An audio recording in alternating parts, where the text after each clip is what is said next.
The HOA president was lying in my front yard, screaming that I had electrocuted her into disability while a sheriff's deputy calmly replayed my doorbell footage in slow motion. On the screen, we all watched again, as Lynette Caro, self-appointed dictator of Maple Crest Estates, marched past the 4 signs that clearly read "Do Not Touch," electric fence, warning, grabbed the bright yellow wire with both hands, and got zapped hard enough to perform what can only be described as an interpretive dance about regret. The deputy paused, rewound, and played it once more. Lynette shouted that this was assault. The deputy looked at her with the patience of someone who deals with this nonsense daily and said, "Ma'am, you literally read the sign out loud."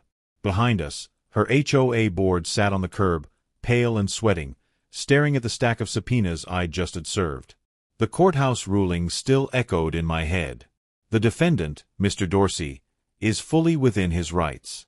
The HOA's fines, lien threats, and trespass were unlawful.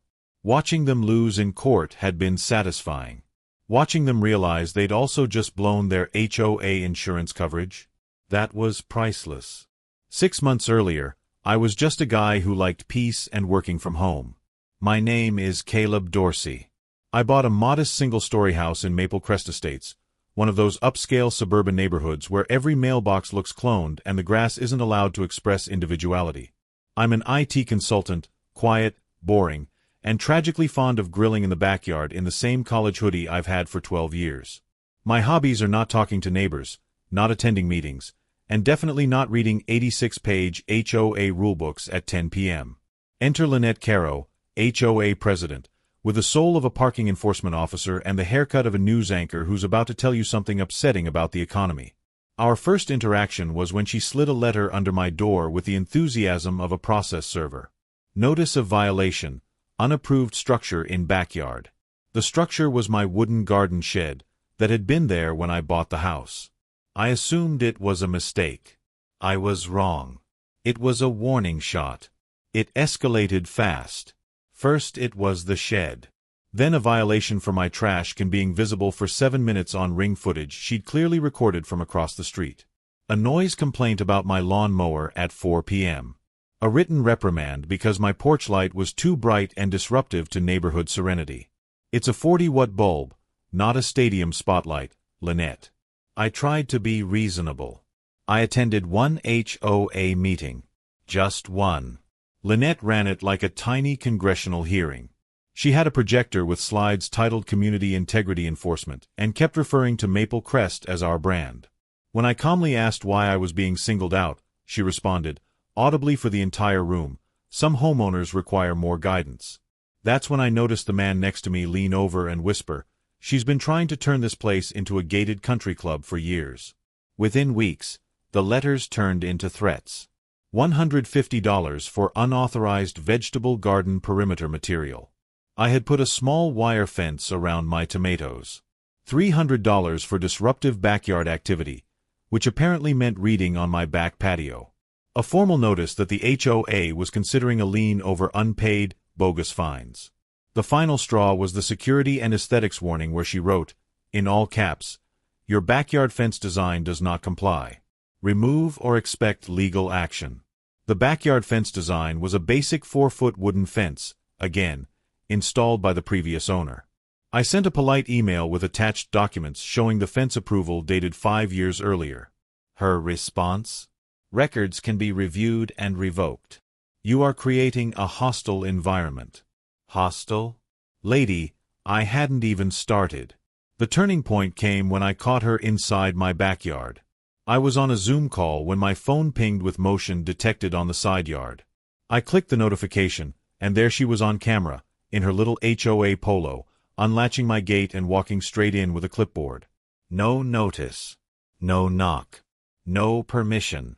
She started taking pictures of my fence, my shed, even the serial number on my grill to confirm compliance. I walked outside mid-call, headset on, and said, "You are trespassing. Leave." She smiled like a mall manager who's about to ban you from Hot Topic and said, "The HOA has the right to inspect properties for violations." No, actually, it doesn't. At least not like that. That night, I stopped being Chill Caleb and became Document Everything Caleb. I downloaded every HOA bylaw, city ordinance, and state statute I could find. I confirmed that where we lived, trespassing to enforce HOA rules is absolutely illegal. I found out that my property bordered a greenbelt with a history of break-ins, and that state law explicitly allowed residential electric fences for security as long as they met safety requirements and had visible warning signs. Meanwhile, Lynette doubled down. She reported me to the city for an unsafe structure, the shed again, claimed I was operating a business with hazardous materials from home. I fix laptops. And she sent one last letter. Failure to bring your property into compliance will result in legal escalation and a lien being placed on your home. Game on. I didn't install an insane prison yard fence. I installed a code-compliant, low-voltage electric fence along the inside of my wooden fence, facing my yard. Its purpose was to keep out the raccoons, the local teenagers who cut through yards at night, and apparently unauthorized HOA presidents. I hired a license company, had it permitted by the city, and they even walked me through proper signage, grounding requirements, and safety specs. It stings, doesn't kill. 4 huge, bright yellow signs went up. Warning: electric fence. Do not touch. I also filed a report with the sheriff about Lynette's previous trespass and provided footage. I sent the HOA a certified letter explaining the fence was for security, fully permitted, and that all future unauthorized entry onto my property would be reported as trespassing. Lynette did not take this well. She called an emergency HOA meeting where she declared my fence a barbaric hazard, a danger to children, pets, and community vibes. She drafted a brand new HOA rule banning electric fences outright and passed it with her loyal board. Then she slid a letter under my door. Remove your electric fence within 10 days or face $500 per day fines and legal action from the HOA. I replied with a simple, beautiful sentence. The HOA's new rule cannot retroactively apply to a previously approved, permitted security device. Please direct future contact to my attorney. I didn't actually have an attorney yet. That sentence created one out of thin air a week later, funded entirely by the HOA's stupidity. The climax began when Lynette decided she was the hero of her own courtroom drama. She marched into my yard again, this time with 2 board members and a smartphone filming vertically. She announced, "We are documenting this illegal structure for legal purposes," then stepped right past the gate, walked up to the clearly marked electric wire, and said, "See? This is a clear hazard too." The sound she made was somewhere between a scream and a yelp.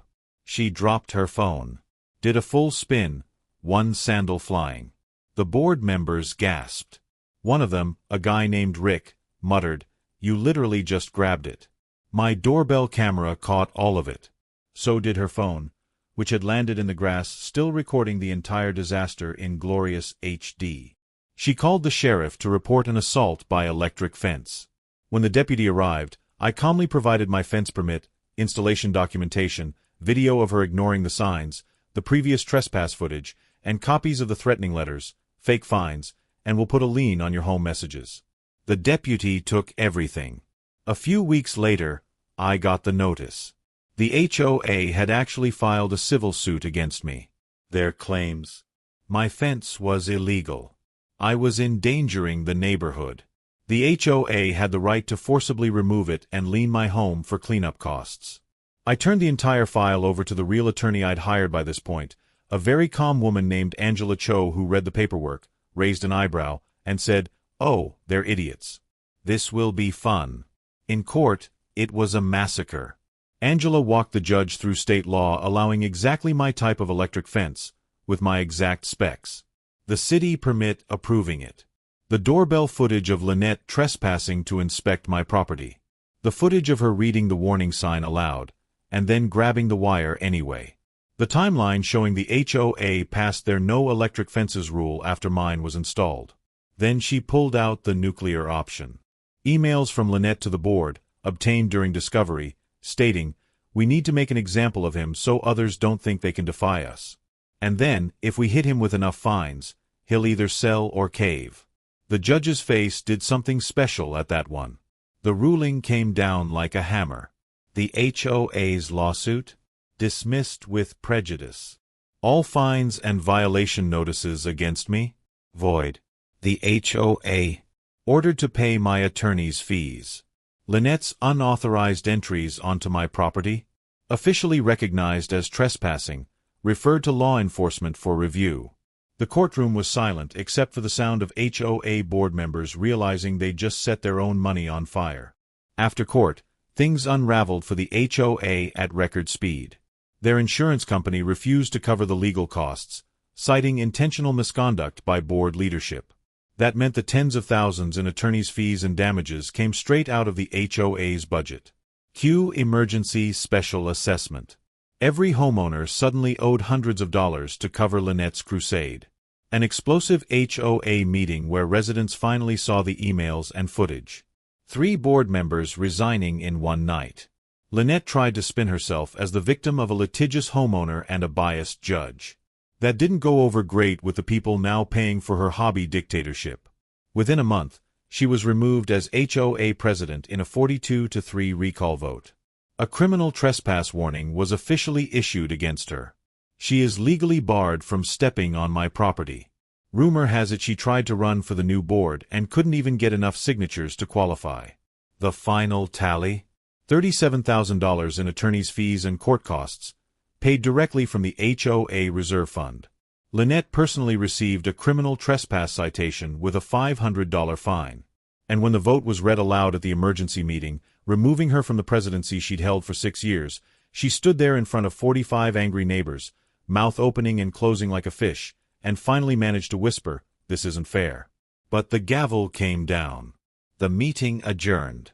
And Lynette Caro walked out of that community center for the last time as HOA president, her face red, her hands shaking, realizing she'd lost everything over a fence she'd been warned not to touch.